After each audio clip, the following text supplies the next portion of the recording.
Hello and welcome to the core package for learning disabilities.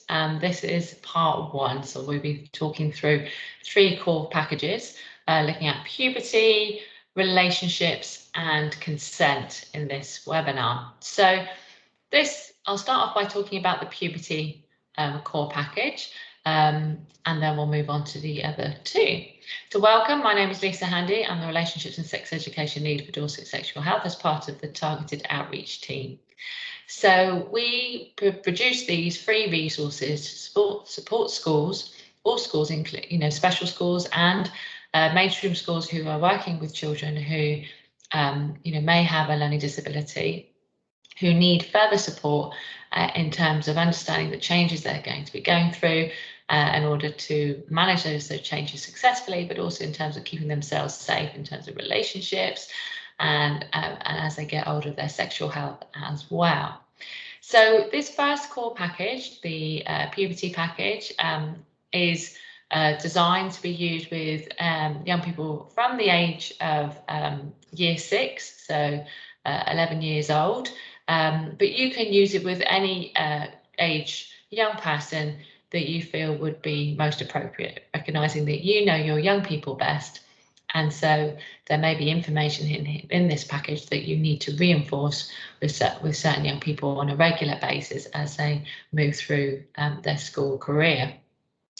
So in this core package, we're going to be focusing on puberty, about this time of immense change. It's the biggest transition that we go through in our lives, from changing from a child's body to an adolescent body. And with some young people, they will barely notice those changes. They will go through this change very smoothly. And for others, it can be a really worrying and distressing time. So we really want to make sure that we're demystifying this process, we're normalizing it, and we're really helping children and young people to manage that change with as little impact on their mental health as possible. So they're ready for those changes and they can manage those changes with confidence. Okay, at the beginning of every session, we always encourage you to either develop some ground rules, a group agreement with your group of young people, if that's possible, or at least discuss the ground rules that we've set out here on this slide. So we want to make sure that we're creating an environment where the young people feel they can ask any questions, that there's no such thing as a silly question, that they listen not just to you as the teacher, but to each other as well, recognizing that other young people in the class will have something valuable to contribute and worth listening to. About respecting each other, acknowledging that we've all got different levels of knowledge and some people might know more than others, and that's okay. And what we're doing is making sure we all know that we've got the correct information that we need to understand what's happening to our bodies. And to recognise that the lesson, the RSE lesson, the Relationships and Sex Education lesson, is not a time to be sharing personal experiences. Okay, so we are learning about puberty, about these changes that happen to our body in a very general sense. But also to say to the young people, if there's anything that we talk about today that makes you concerned or worried or anxious, or you've got questions about your own development, then again, either signpost them to yourselves to talk, as someone that they can talk to at the end of the session to ask those more personal questions in relation to what they're going through, rather than personal questions about how you went through puberty, because that would not be appropriate. Or alternatively, is there a school nurse or someone else within the staff team that you could signpost the young people to, where they could get further support and the answers to their questions. Okay. So then we help the young people understand what the session is going to be about. So explaining to them that we will be learning about the difference between public and private. We will be understanding and learning about the different changes that happen to our body during puberty. We'll know how to keep ourselves healthy and look after ourselves during puberty. We'll know how to keep ourselves safe, and we'll be able to manage and discuss the feelings that happen during puberty and hopefully manage those a bit more successfully as well, and know where to get more help and advice if we need to as part of puberty. So start inviting to further places of support. So we start the session by introducing the young people to the public and private activity. So helping young people to understand that we have public and private spaces, we have public and private behaviours, as it were, and we have public and private items of clothing. So what you'll find in the resources folder that comes with the core package is the two pictures representing a public space where you are likely to see other people, and a private space where you're likely to be on your own. And then going through some images of different places. So we're encouraging young people to think about whether it's a public space or it's a private space. So for example, it's a supermarket, is that a public or private space? So we're looking for public because we're likely to see lots of other people there. Bedroom, is that a public or private space? So again, bedroom is usually a private space, and so we can expect to be there on our own in private, unless of course we share with siblings. So it'd be important to cover that as well, in which case it may be that the only private space that a young person has in their house, in their home where they live, is the bathroom, a room where they should be able to expect to be on their own and no one to walk in on them, and then maybe a lock on the door to reinforce that as well. Okay, some of the tricky ones that come up in this activity might be a toilet, a public toilet. So although the name says it's public, the toilet is in a public space. So whether that's on the street or in a supermarket or in a cafe, for example, the toilet itself, in terms of the cubicle, is still private. So even though it's a toilet in a public space, the cubicle itself is still private, and we should still be able to expect privacy in the toilet whilst we're, carrying out a private activity using the toilet. Okay, then we move on to looking at different items of clothing and whether these would be suitable items to wear in public or private. So we can talk about socks, jumpers, items that would be generally accepted, okay to be seen by other people. And then there'll be other items like our underwear, so our bra, our pants, which are private items of clothing, clothing that we wear underneath other items of clothing. So people do not see them when we're out and about in public. And some confusion again in this activity in terms of, well, what about a bikini? Recognizing like bikinis and swimming trunks can look very similar to the underwear that we will wear. So recognizing that there may be some things that we need to expand on and explain a little bit further, take the time to help the young people to understand that in certain contexts. So for example, if we're swimming, then yes, it would be okay to be wearing our bikini or our swimming trunks in that in that public space, because it's a particular space where it is accepted that people will be wearing less clothes when they go swimming, because obviously those items of clothing get wet. And then finally, the third part of this activity is looking at different parts of the body, and again, whether they are parts of our body where other people are likely to see them, maybe our eyes, our nose, for example, but then also other parts of our body which are private, so like our breasts, our vulva, our penis, for example, are private, and so no one has a right to look at them or touch them, and they would always be covered up by underwear, and other sort of outer clothing when we're in a public space. But it would be okay, to be in the bathroom using the bath or shower without any clothing on, because that would be a private space, and so it would be okay to be, not wearing items of clothing that cover those private parts of our body. Okay, so then we move on to talking a little bit more about puberty. So now that we've set the scene about what is public and private, so we're getting young people to think about what puberty is. What do they know about puberty already? So they may have come up with some ideas about what they've heard about puberty. They may have heard it called growing up, depending on, what education they've already received. But really it's just helping them to understand that this is a normal change, and it's basically chemical messages, moving around our body, telling our bodies to start developing, so that we're no longer a child, but we're going to end up being an adult that can, a human that can reproduce. That's what puberty is all about. It's making our bodies ready for being able to reproduce, to be able to be a parent. And so that's what that change is about, because when people are children, they can't reproduce, and then they go through this change, and then they can reproduce.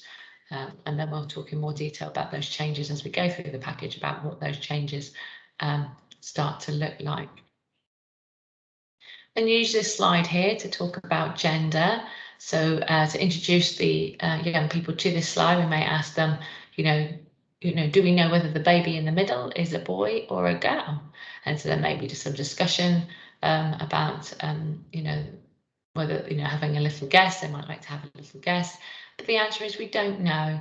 And basically what we're saying here is that, we know that there are some physical differences between boys and girls, and we may want to ask young people, do they know what they are? So they may have the language at this stage, or they may not. They may be able to say, well, boys have a penis and girls have a vulva.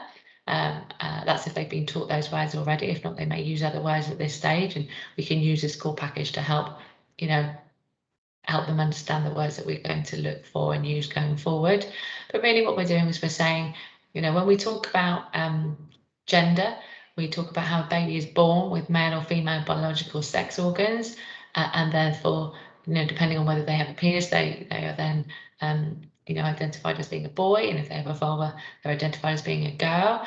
But it may be that as a child grows and develops, that they don't feel that there's that what the gender that they've been identified as matches their sex organs, and this may mean that someone feels that they are transgender, and that they feel that actually they don't identify as a boy or they don't identify as a girl. But also recognizing that there are some people who are gender expressive, which these images represent here on the screen. So just because a boy wears a dress does not automatically mean they are now a girl. Boys are allowed to wear dresses in the same way girls are allowed to wear trousers. Just because they're wearing an item of clothing that may traditionally be seen as an item of clothing that the opposite sex would wear does not mean they have automatically changed gender and have now become a boy if they were a girl, and vice versa. Okay, your young people best, so how much detail you go into this with your young people will depend on their cognitive ability to take on these messages. But it's important to touch on this, to do some light touch about recognizing that some people do identify as being transgender. Okay, the second activity in this core package is a sequencing activity. So what we do is present to the young people a range of images which you'll find in your activity package, and basically they have to put them in the right order from birth to adulthood, related to the changes that they see happening in the images. So there'll be body hair, pubic hair growing, breast developing, penis and testicles getting larger, hips widening, that kind of thing, facial hair, body hair. So there is a sequencing activity related to female puberty, and there's a sequencing activity related to female puberty. So we can talk about those changes as they see them in front of us as they go through that activity, and they may bring up some questions that they want to talk about as well. The third activity is in this core package, takes that sequencing activity to the next step.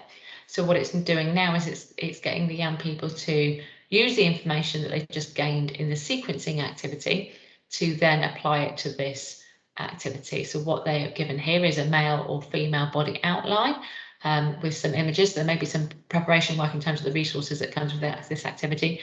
So cut out the different images, although I think it is possible to run this activity on an interactive whiteboard as well. So you could move the images, on a touch screen, move the images across.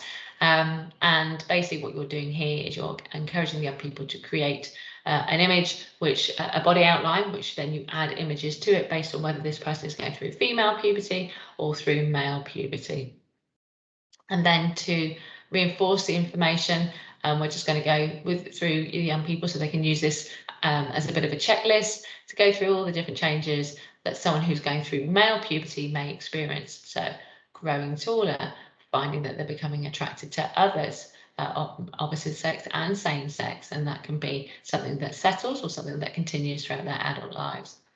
Hair and skin get oilier, voice gets deeper, so recognizing that the whole area around the voice box and the back of the throat is getting bigger, and so the voice is able, and the vocal cords are getting thicker, so that deepens the voice along with the extra sort of capacity in terms of the airwaves there, with the voice then sort of reverberating in that space.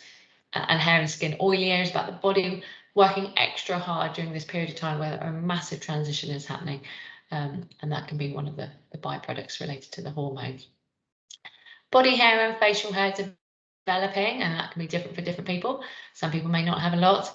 Some people may have a lot. It just depends on hormones. They may want to look to their parents to see, get an indication how they may develop and grow. And they might be the same, they might not be, but it might give them some ideas. Shoulders getting broader, so creating that kind of sort of triangular shape, as it were, but different people's bodies vary. So for some people it's very obvious, for some people it's less obvious, depending on their body shape overall. Sweating more, and recognizing that it's stale sweat that smells, so needing to wash more, use deodorant, change our clothes more often.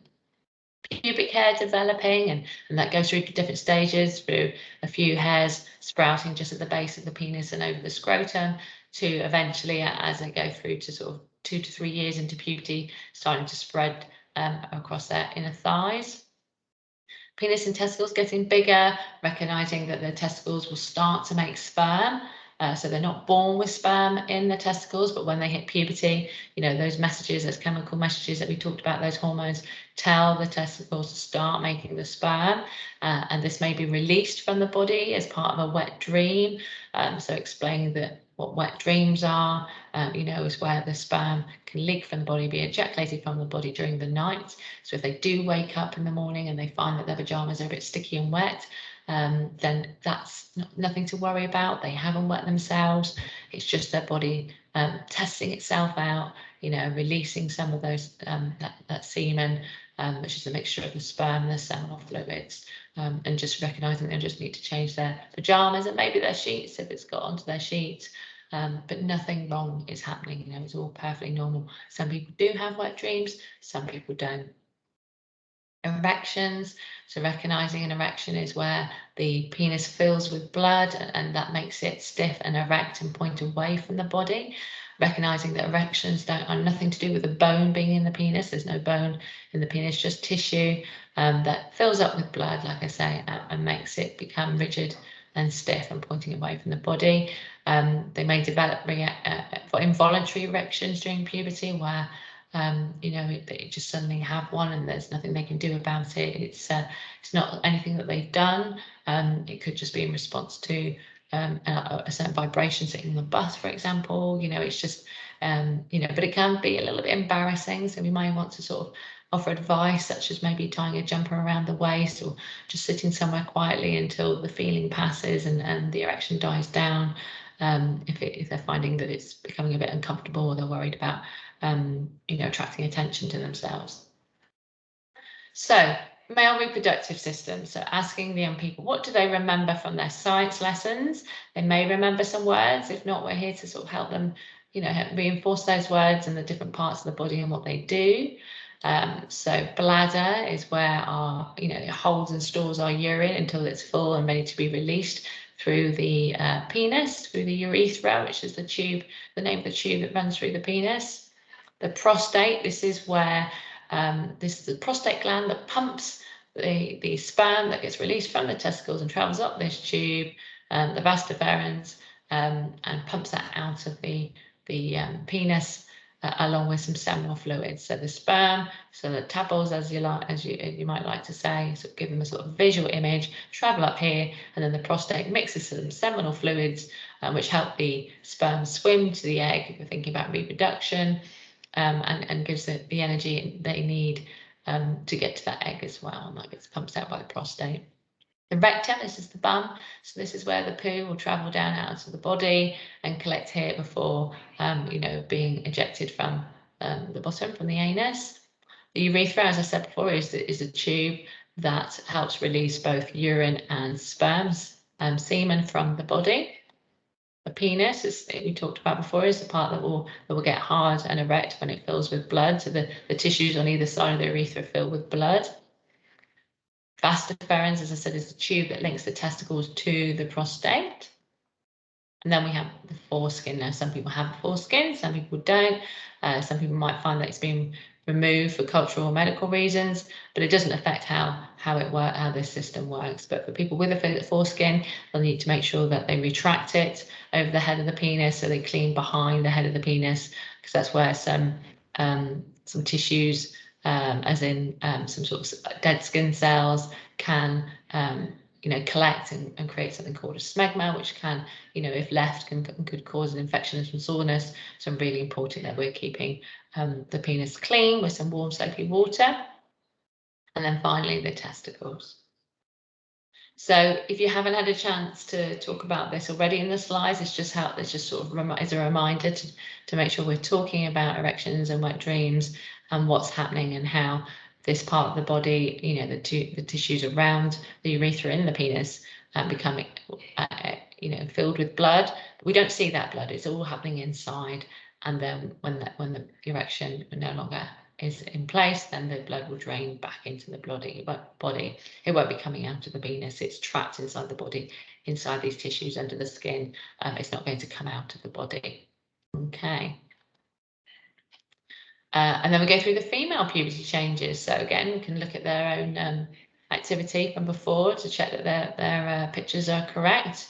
So some very similar changes to what's happening during male puberty. So getting taller, find yourself attracted to others, either of the same sex or the opposite sex, or both. Armpit hair starting to grow, hair and skin getting oilier, breasts starting to develop, so may notice some tenderness. I mean, some boys will notice tenderness in their breast area as well, sometimes as part of puberty, but that tends to die down.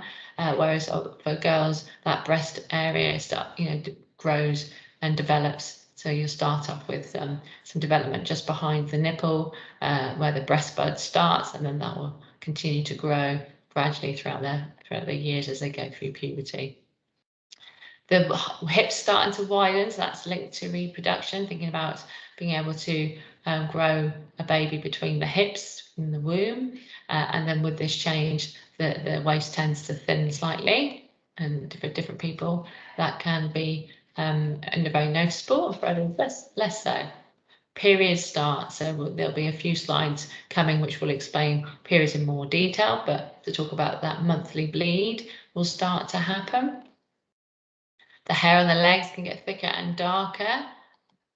Vaginal discharge will start to occur. So we talked about cleaning the head of the penis in the last slide, and what we're talking about now is the way that the vagina cleans itself. So we don't need to be cleaning inside the vagina.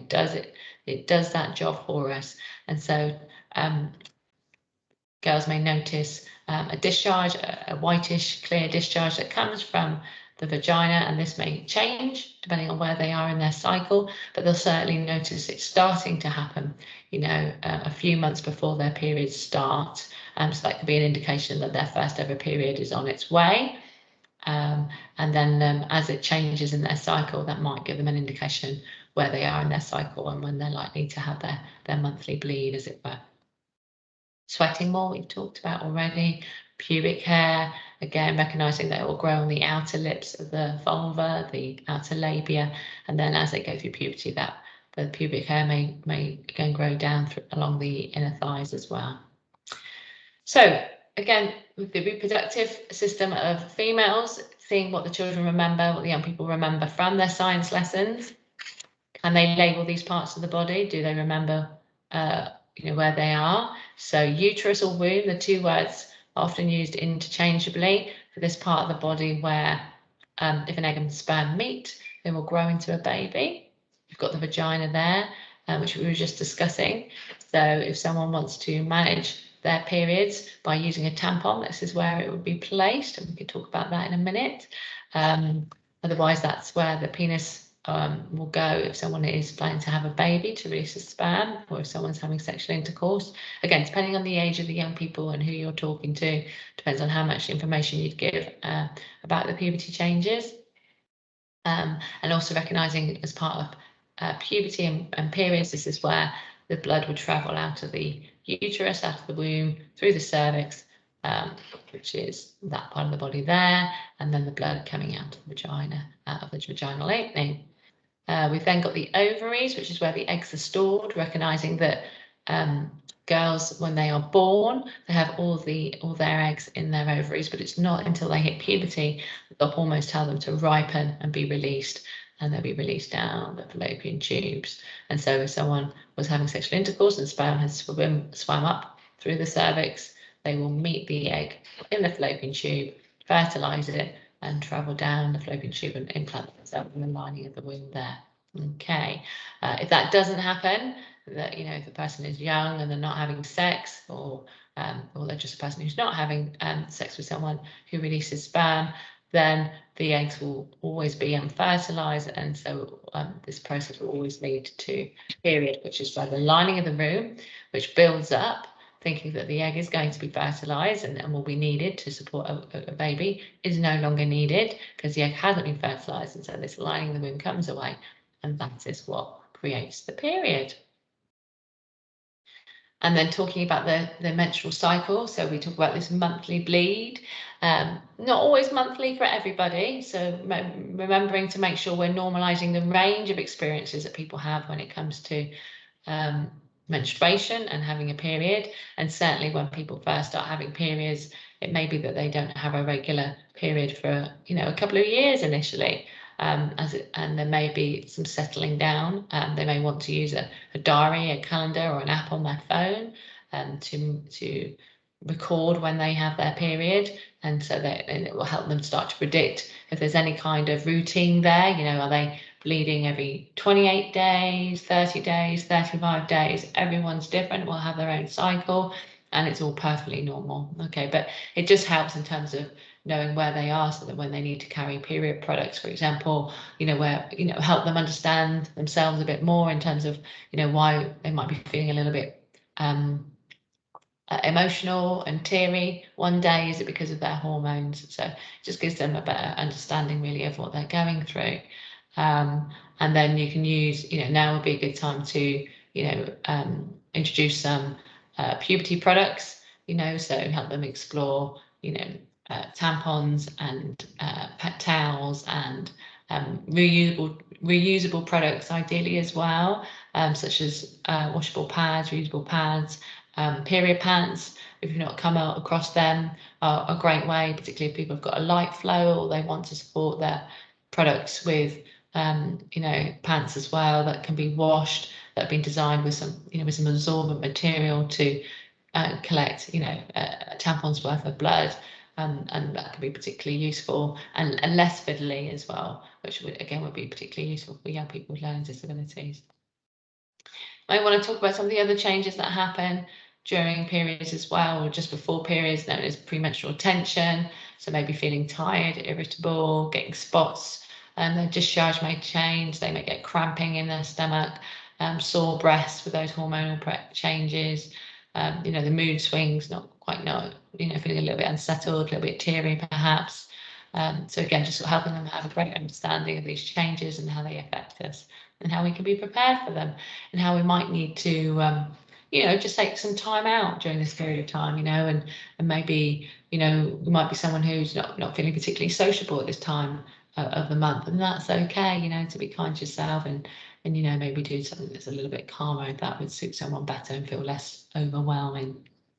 So if you haven't already, in an earlier slide, like I say, introduce the young people to the range of products that are designed to support them, to make sure that the blood is not staining their clothes, that they're protecting their clothes. And the other thing that I didn't mention earlier was the moon cups as well, which is an option, but maybe one that young people learn to use or want to use as they get older, a little bit like tampons really. Often we find that people use pads first as they become more familiar with their periods and that monthly cycle, although they may start to use period pants as well, like I said, with that absorbent material, and that would help them to manage their periods. And then there may become a time where they'd like to go swimming, in which case they might like the option to use a tampon or a menstrual cup while they're swimming. But there is also available swimming products as well, so you can buy bikini bottoms or swimming costumes that have this absorbent material in them as well, that if their flow is particularly light, then again that gives them an option of feeling like they're they can go swimming when they're on their period and give them that confidence as well. We then got a slide on breastfeeding, just to help really acknowledge that breasts develop during puberty, but it's really only when someone becomes pregnant, if they become pregnant, that the breast will be used, to support a baby in terms of breastfeeding. So the breasts are developing for that reason. So that's why all these changes happen, so that someone can reproduce and support a baby if they do reproduce. It doesn't mean they have to. It just helps them understand why these changes take place in the first place.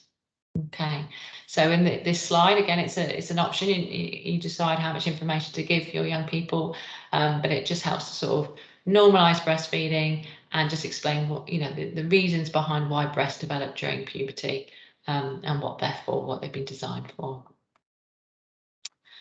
Masturbation is a really important topic to discuss as part of puberty. So helping young people to recognise that, it is normal to want to touch yourself, but it's equally normal not to want to touch yourself, but it's a choice. But to recognise that we need to keep young people safe. And to do that is to help them recognise that it is a private activity. So building on that information that we've already covered in the first, earlier on in this core package, private activities need to be done in private spaces. So that's whether you want to touch your vagina, your clitoris, your vulva, or your penis and testicles.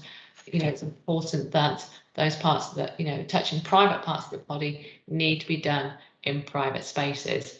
And alongside this, we've got 2 social stories, a male social story and a female social story, which is a sequencing activity where the young people put the story in the right order. So from where someone feels the desire to want to touch themselves, they leave a public space, they go to a private space such as their bedroom where they touch themselves, and then once they've touched themselves, that they go and wash their hands before joining other people back in a public space. Okay. So as well as the physical changes, it's really important to acknowledge those emotional changes. And I know we've touched on that already in terms of periods, but recognizing that emotions are, that roller coaster of emotions is experienced by both boys and girls, and emotional regulation is one of the last things to develop as part of puberty. So knowing that information, I think can be really important in helping young people to be kind to themselves and help understand how, there are times where they might be struggling to manage their emotions and feeling on top of the world one minute and then feeling really teary the next minute, and this is all perfectly normal. Along with developing more independence, wanting to spend more time with their friends away from their family, and how that can lead to lots of negotiations and conflict perhaps, and how do we manage all that tension. So giving them some ideas and thinking about how do they look after their emotional well-being during this time as well. So the next slide is to sort of help them think about the things that they can do to help them manage this change more successfully. So for example, washing every day, putting on clean clothes, drinking water so they're hydrated will put them in a better mood, eating healthily. If we eat food that is slow burning in terms of it's not high in sugar and fat, then it means that it's going to keep us giving us energy for longer, and will help regulate our moods in terms of our our blood sugar levels. Sleep, having good sleep hygiene. If they do have a phone, keeping the phone, maybe charging it downstairs away from the bedroom, so there's no notifications and there's no temptation to check their phone during the night, so they can get a good night's sleep. And again, that will help them, put them in a better mood and make them feel much more ready to take on the challenges of the following day and manage that, puberty more successfully.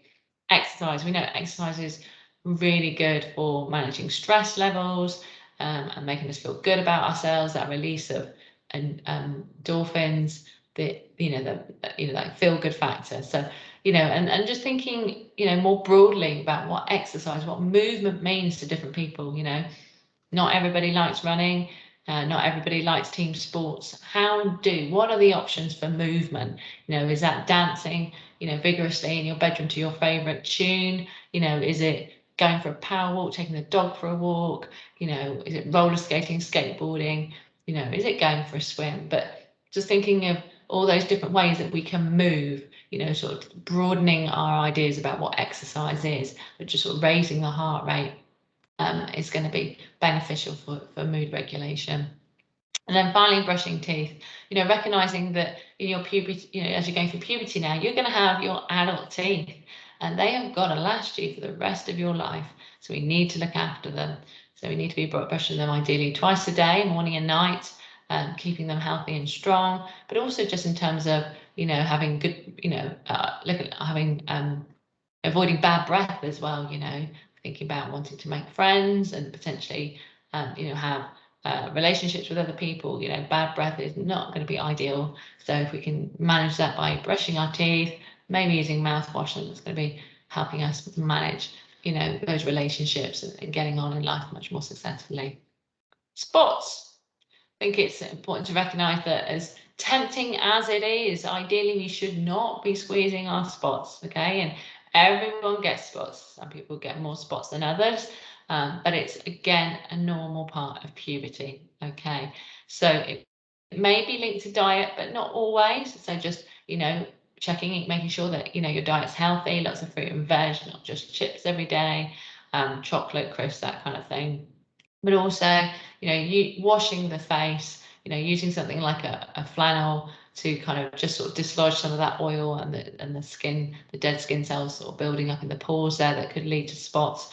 You know, using some warm water, not necessarily soapy, but sometimes soap can strip the natural oils from the skin, and that could encourage the skin to make even more oil. So don't always need to use soap, but warm water just to wash those gently wash those extra oils and skin cells away will help in managing skin care. Some people will develop acne, so this is where, you know, spots are, you know, much more severe and may not just stick with the face, can spread to the chest, the shoulders, the back, and, you know, and can affect someone's the way they feel about themselves and maybe getting them down a little bit. So, you know, it is important to talk to your doctor if you're finding yourself in that situation.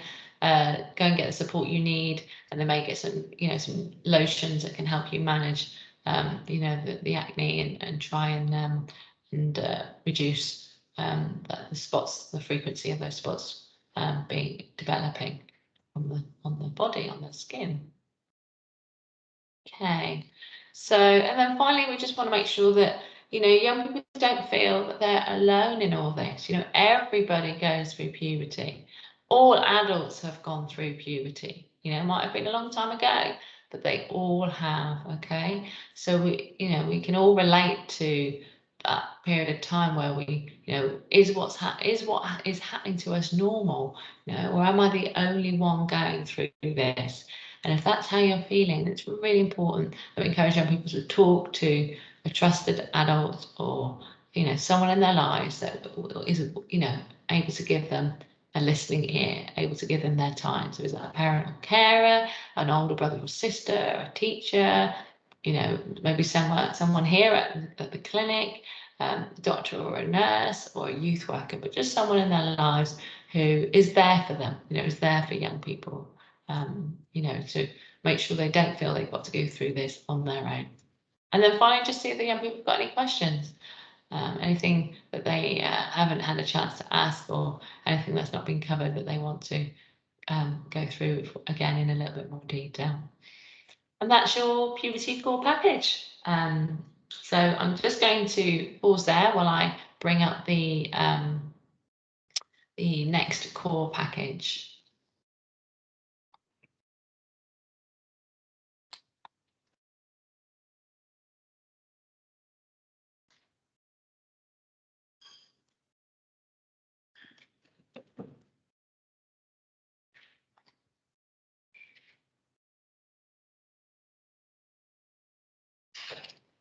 So the next one we're going to look at is relationships.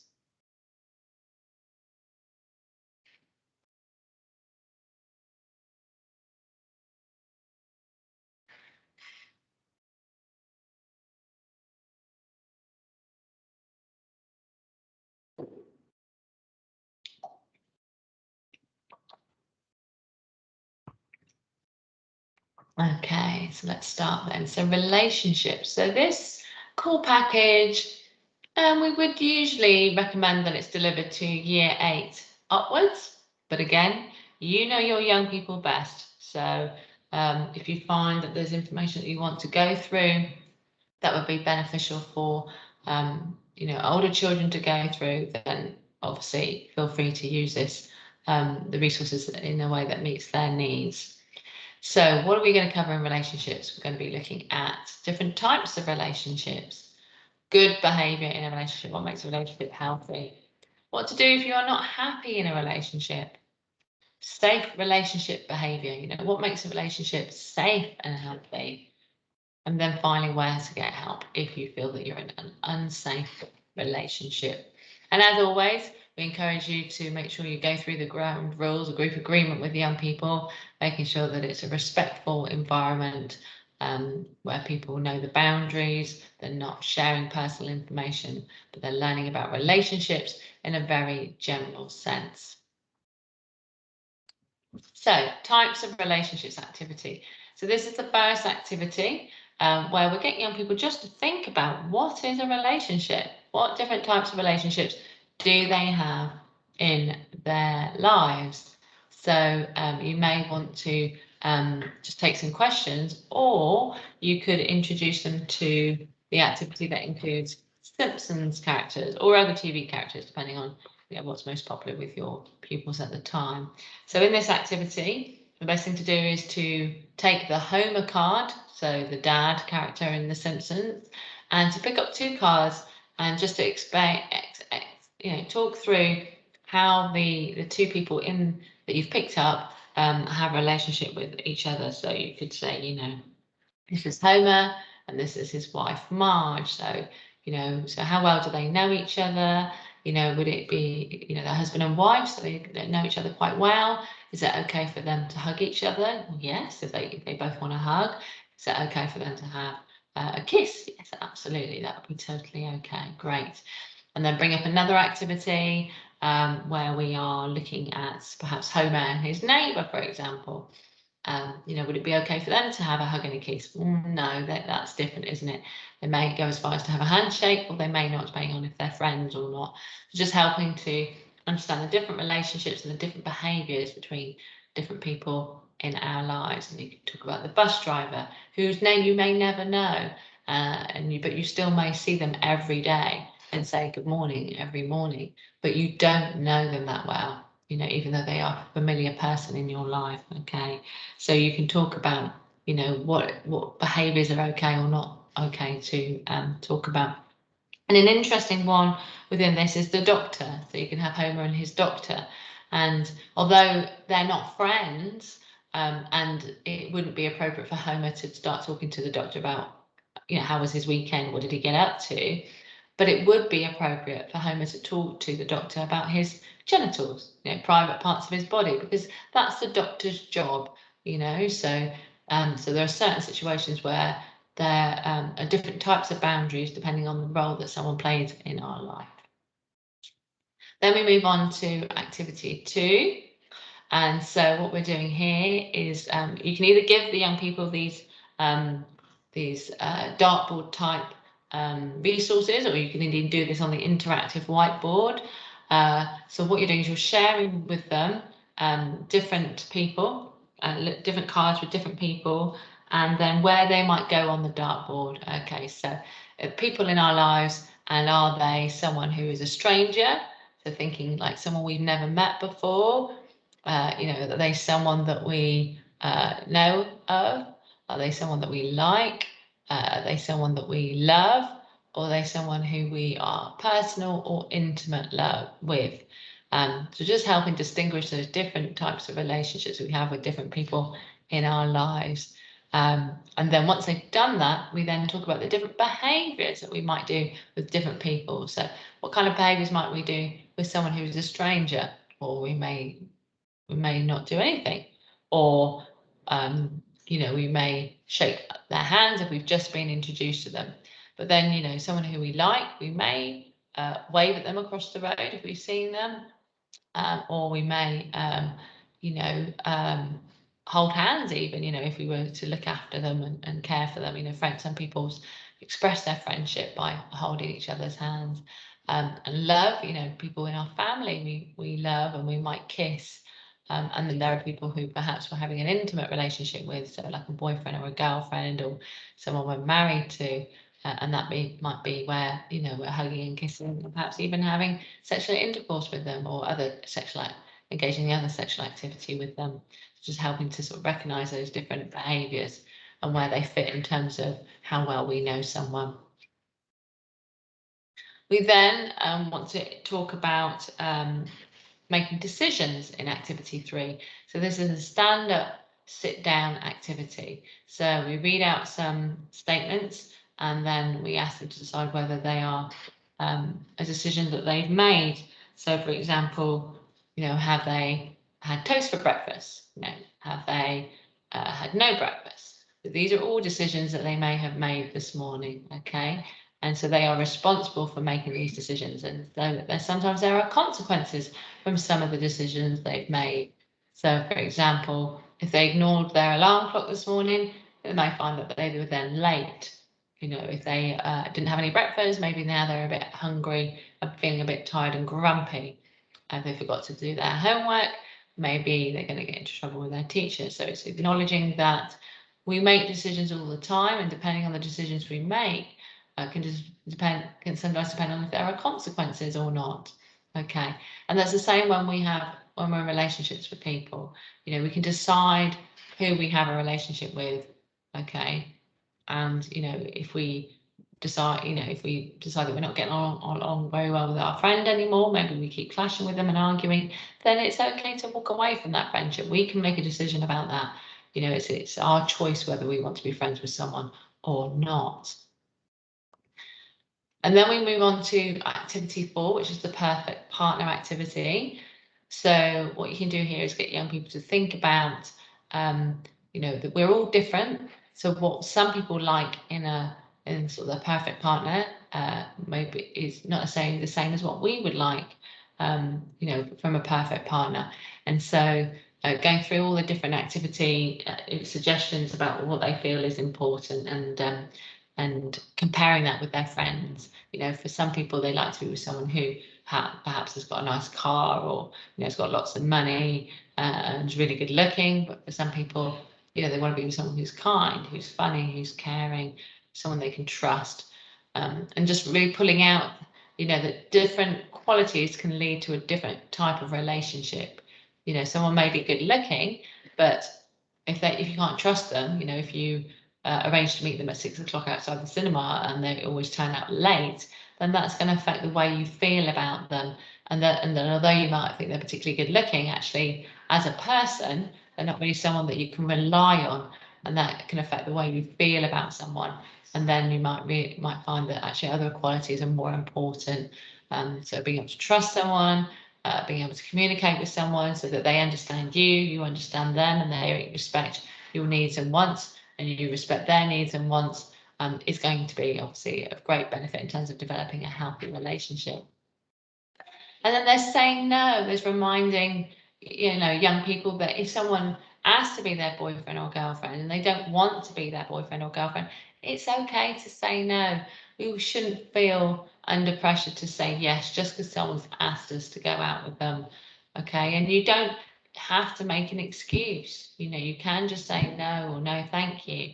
You can say things like, I'm not ready for a relationship, and that, or I'm too busy, or I need to check with my parent or carer first. But it is okay just to say no. And sometimes it's hard to say no, but it's better to say no because if not, you're putting someone else's feelings before your own.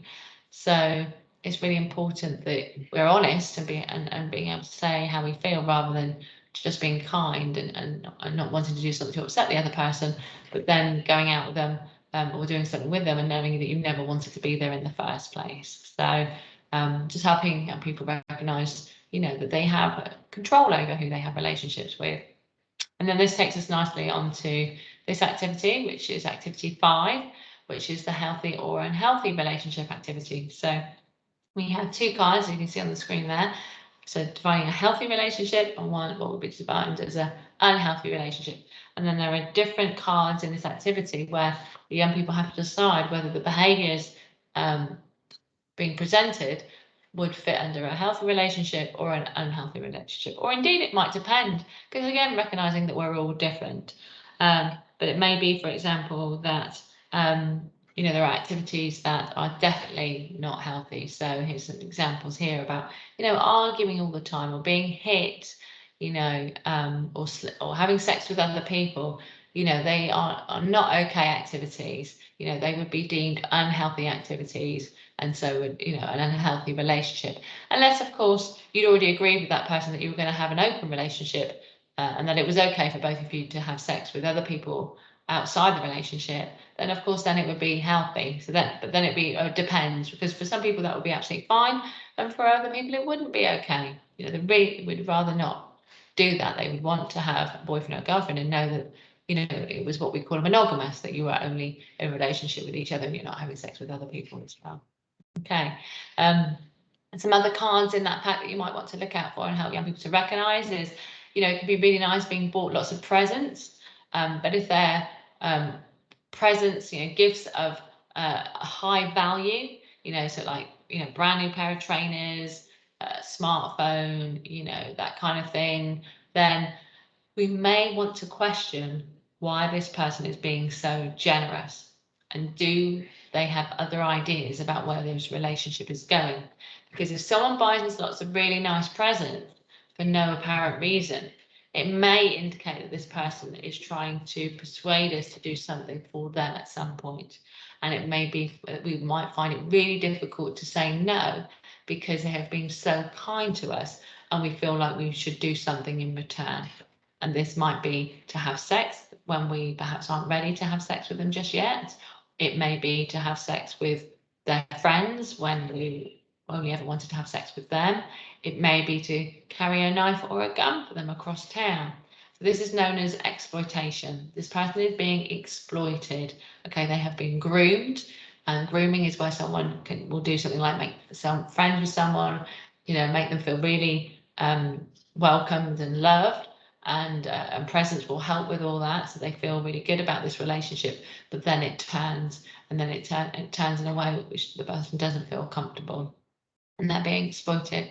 So it's just helping young people to just be a little bit more careful about their relationships and how they are developing, and if there are any what we call red flags about this relationship. Is it too good to be true? And it may be that this person's just really generous, but it may be worth talking it through with someone else who is outside the relationship, so you can get like a neutral view. So get someone else's opinion on the relationship, just to see whether you are correct in your thinking, or maybe that maybe it's okay and actually there's nothing to worry about. All right, and again, just really good that that person doesn't feel like they're on their own in all this as well. And then we talk about the importance of communication in a relationship. We've touched on that already when we looked at the perfect partner activity. But it's just getting young people to just really think about, why is it so important to talk to each other? So it's making sure, it's just helping people to understand that we're not mind readers. We can't assume what we think the other person wants. So the only way we can make sure that what we're doing is okay is to ask them and to talk to them. So getting what you want in a relationship, whether it's sort of negotiating a time when you might like to have sex together, whether it's negotiating when you spend time together or time apart, whatever it is, a discussion needs to take place. So both people understand what people want and what they expect and what will make them happy, and and to see whether that is the same for you as well, or not, and it might be that means that the relationship isn't going to be successful, but by talking about it, we will know much sooner and perhaps save some heartache.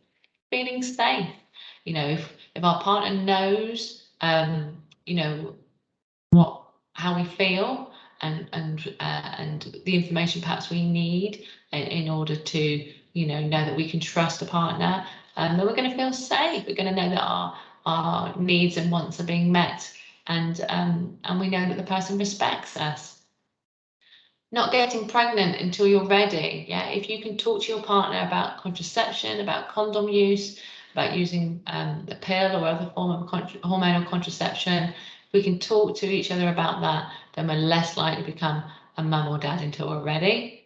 Preventing STIs, so again, using condoms or another barrier method is going to help prevent STIs being passed on, as is talking to a sexual partner about how often they get tested. Maybe they've never been tested before, in which case, you know, perhaps both going to the clinic and getting a test before becoming sexually active is a good idea. Feeling loved. If you talk to your partner and they listen to you and they make an effort to really understand what you are saying and how you are feeling, can deepen that bond between each other and help you feel more connected. And that can, you know, lead to that warm feeling of feeling loved and understood. And then happy, you know, if you feel loved and understood, if you're, you know, if you're being listened to, if you're getting your needs wanted, you feel safe, you don't feel you're at risk of pregnancy or, you know, STIs, then you're going to be happy. You know, your mental health is being protected and you're going to feel happy about that. Okay, we then have activity 6. There are lots of activities in this core package, so see how you get on. It may be that you want to split this over 2 lessons, depending on how long your lessons are, but just see how it goes.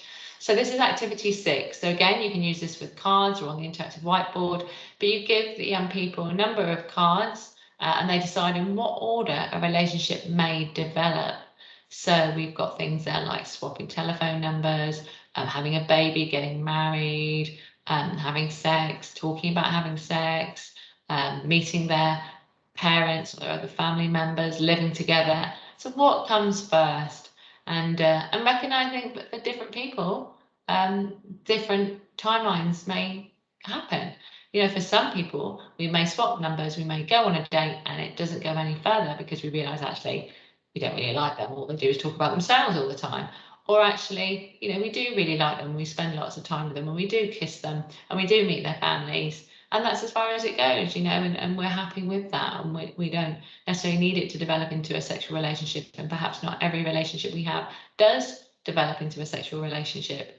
And equally, you know, not all relationships will develop into them having babies or getting married or living together. So just recognizing the difference in different relationships is helpful. And acknowledging, you know, relationship breakup can be part of that as well. And then just recognizing there's lots of ways that we can show we care for someone. So not just about resulting in having sex, but just thinking about other ways that, you know, we can bake for them, we can share our chocolate, we can, you know, go to the cinema together, we can look at a photo album together, you know, we can send each other lovely messages saying how much we like each other. You know, so lots of different ways that we can show each other that we care and love for each other, rather than feeling that we've always got to resort to sex all the time. You know, there are other things that we can do. Okay. And then finally recognizing that, you know, there are times when, you know, we really like someone, but they don't like us back. And that can be and that can lead to some really difficult feelings, you know, disappointment, anger, disbelief, frustration, wanting to change the other person's mind. What do I need to do for you to want to be with me? And that can be really hard. It can be really difficult. And recognizing that it's totally normal to feel that way, but to also make sure that we're always respecting the other person, you know, because if we're trying to convince someone to be in a relationship with them, then maybe they're not the right person for us, because a relationship, it should be about 2 people wanting to be in that relationship and making it a success. But if it's always one person trying to make the relationship work, then it's likely that the relationship is not going to be equal and there's going to be a power imbalance, and that can lead to some really unhealthy behaviours developing in that relationship. So I think it's really important to talk to young people about relationship breakups and where relationships you know, aren't equal or where the feelings are not mutual, to help them manage those feelings that will be felt during those moments as they're growing up and becoming, you know, more interested in other people. And then on top, to sort of support that, really, to make sure that they understand that they're not alone. There's lots of people that they can talk to get help, whether that's face to face or online or picking up the phone and talking to someone, but they're never alone in all this. And identifying some of those people that they can talk to, to get that help and support, whether that's a teacher, a friend, parent or carer, police officer, or one of our sexual health clinics, or indeed online. There's lots of places online that people can go to as well, to get support, particularly if they're trying to develop relationships online, and perhaps they find that they're being sort of persuaded to share images or that don't make them feel comfortable, again, to get that support so they don't get it, to help keep themselves safe as well. And then to recognise that, if they are thinking about becoming sexually active with someone, then there are clinics all across Dorset where they can go and get condoms and contraception and get tests as well. STI tests to get screened to make sure that they're being healthy and safe, and they're not putting themselves at risk, or they're not putting their partner at risk as well. Okay, so that's the end of the relationships package. So I'm just going to open up the consent package now for you.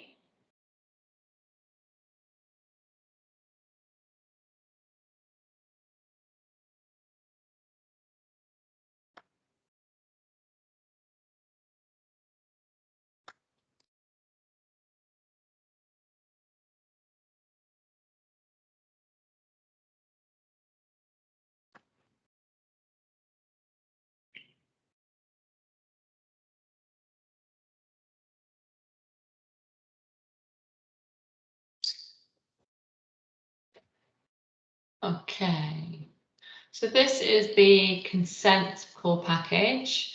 Depending on your young people, we would probably say this would be aimed at year 9, year 10. The idea that they have some understanding of what sex is and what a healthy relationship is would be useful information for them to have before having this lesson. So in this lesson, they are going to learn about what is consent, how do you know if someone is giving consent, what to do if you think someone is not giving consent, and how to say no, and finally where to get help.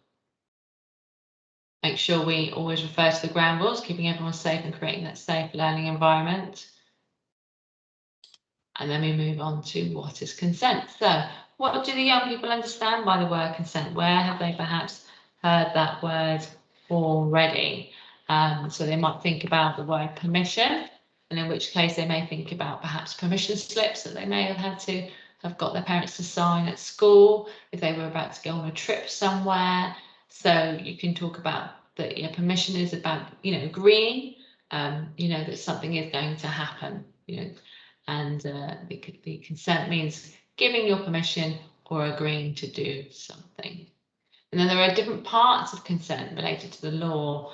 So it's important that we recognise that the law says that we have to be 16 years old or over to be able to consent to sex. And we can talk about if it comes up that sometimes, two 15-year-olds, for example, may have sex together, and the police probably wouldn't do anything about it if it was reported, as long as nobody was forcing the other person to do something they didn't want to do. And this applies to all young people from the age of 13 years old and upwards. But if there was a big age gap, let's say someone was 15 and someone was 20, then the police would do more investigating to find out why a 20-year-old is trying to have sex with a 15-year-old. Because there's likely to be an imbalance of power because of such a large age gap, 5 years old. Choice, it needs to be a choice. Someone needs to be able to know that they have a choice to say no at any stage, that they're not being forced to do something they don't want to do, okay? Mental capacity, being able to decide whether they want to agree to sexual contact or not. There are times when someone may not be able to make that decision because they're not well, they're asleep, they're unconscious, they're influenced by alcohol or drugs, or they've got mental health issues. So there are times when we don't have capacity, we're not able to make decisions about whether sex is what we want to do right now, and the law protects us in those times. We need to have the freedom to make a decision. We need to be able to know that if we said, no, I don't want to have sex, nothing bad will happen to them or the people that they care about. You know, it's not, you know, they're not being forced to say yes. So if someone ever says yes because they feel like they don't have a choice and they're being forced to say yes, then that is not consent. Just because they've said yes, it is not consent because they didn't have the freedom to say no. And it must be now, you know, it must be applied to the moment that the consent is being requested. So just because someone agreed to do something last week or yesterday or this morning doesn't mean that they're automatically going to say yes now. It's okay to change your mind, and it's okay to say, yeah, I would like to have sex with you later, and then get to later and go, actually, no, I'm feeling really tired. I'd rather just go to bed and go to sleep, and that's okay. So it has to be in the moment, okay? And you can bring this to life by talking about getting children to, you know, young people to think about their bedrooms and, you know, asking, you know, whether they keep their bedrooms tidy without being told to by their parent or carer. And there may be some who do, and there may be some who don't. But for those who you know, do tidy their bedrooms, are they tidying their bedrooms just because they're a naturally tidy person, or are they tidying their bedrooms because if they don't, there's going to be a consequence? They're going to get into trouble with their parent or carer. And if that's the situation, then that is not consent, because what's happening is they are tidying their bedrooms because they're worried about the consequence, and that just helps bring that kind of idea to life, really, about having the choice, having the freedom to say no at any point. Okay, so you have to want to do it and agree to doing it. Okay, so looking and listening for consent. So in this activity, what we're going to do is ask split the class into two groups, or into smaller groups, and ask them to think about what a person's body language may be like and what sounds they may make if they are giving consent. And then the other group looks at what sounds they may make and what their body language might look like if they are not giving consent. And then you can ask them to feed back and compare with the following slides. So if someone's giving consent, what does it look like? They're smiling. They are relaxed. They give good eye contact. They might kiss you. They may touch you in the same way. We sometimes call this mirroring. So they're touching you in the way that you are touching them. They make positive noises like that feels nice, or And it's all about now. So it's what's going on right now. It tells you whether the person is happy with what's going on. And the flip side, what does someone look like or sound like when they're not consenting? So they don't look happy. There's no eye contact. They're scared. They're looking worried. They're looking tense. They're looking nervous. They're not really sure what's going on. They're making negative noises like, no, I'm not sure. I don't want to. They might not say anything at all. They might have frozen. They might turn away. They might turn their face away so you can't kiss them on the lips or touch their body. They might be drunk, so they don't really know what they're saying yes or no to. You know, they just look like, obviously, like they don't have the capacity to make a good decision in this moment in time. And they might be asleep, so again, they're not able to say yes or no. They're not able to make a decision, you know, about whether now is a good time. Okay, and just because someone may look like they are aroused, or sexually aroused, for example, they may have an erection, or they may their vaginal secretions may be increasing, does not mean they want to have sex. Just because their body is saying yes doesn't mean they are saying yes. So we must not ignore what someone is telling us. The only way of knowing whether someone wants to have sex with us or not is by them telling us whether they do or not, okay? And the only way we can find out is by asking them. That is the clearest way. So what we're doing now to reinforce that information is going through an activity with them where they're showing some images. So first of all, it's a good idea, I would suggest, to go through all the images that shows consent. So we're really helping young people. I mean, again, it depends on the ability of your group, but I would suggest going through all the images that show that someone is consenting. Someone is happy with what's going on, okay, and why? What is it in the picture that tells us that they're happy with what's going on? And then show them the images of where consent isn't being given. And again, pick out all the behaviors that we can see where consent isn't happening. What are people doing? What are they looking like? What can we see? Really draw out the body image of those people. What tells us that they're not happy with what's going on? Okay, and then what does it feel like, just to reinforce, you know, we're happy, you know, if we know that we're happy with something, you know, if we want to do something, we'll be happy when we say yes. We'll get aroused, our body will respond, you know, we will enjoy the touches, we won't want the touches to stop. We'll feel nice and relaxed and comfortable, we'll feel safe, and we'll feel positive. We will know this is what we want to do. There will be no questions about what is happening because we are happy with what's going on. And now a really useful film clip here, which shows two young adults who are basically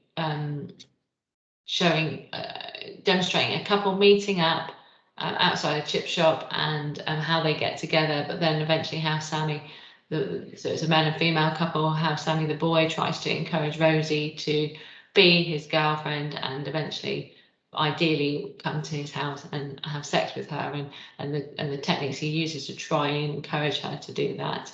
So helping to show where she's trying to coerce her into coming back to his to have sex, and how she's being very clear in her language to say actually that isn't what I want. Okay, so just help reinforce that. And then we have activity 7.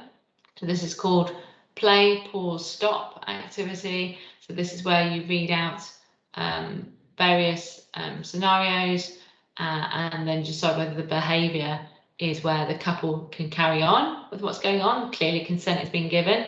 Where we're not quite sure, is that behavior suggesting that they're not happy? In which case we might pause and check in with them, or is the behavior really representing that they're not happy? So such as turning away, saying no, saying stop, that kind of thing. So they put the different behaviors under the 3 headings there: play, pause, stop. Okay. And then an activity to get young people to think about, why is consent important? You know, what happens when we get consent and what happens when we don't get consent? So some of the consequences of getting consent and not getting consent. So if we get consent, we're feeling confident, relaxed, we're both enjoying it, we trust each other, we're, you know, pleasing our partner, we're pleasing ourselves, we're getting emotional warmth and connection and good communication, so a really healthy relationship. But if we're not getting consent, then maybe, you know, contraception hasn't been discussed, you know, there's no, you know, unplanned pregnancies, no discussion of using condoms. It puts people at risk of STIs. There's a misunderstanding. Oh, I thought you wanted to. No, I didn't. There's regret. I didn't want to go ahead with it. I didn't want that to happen. Disappointment. I thought you could see that I didn't want to have sex. You know, it's that disappointment that the partner is not picking up on those signals.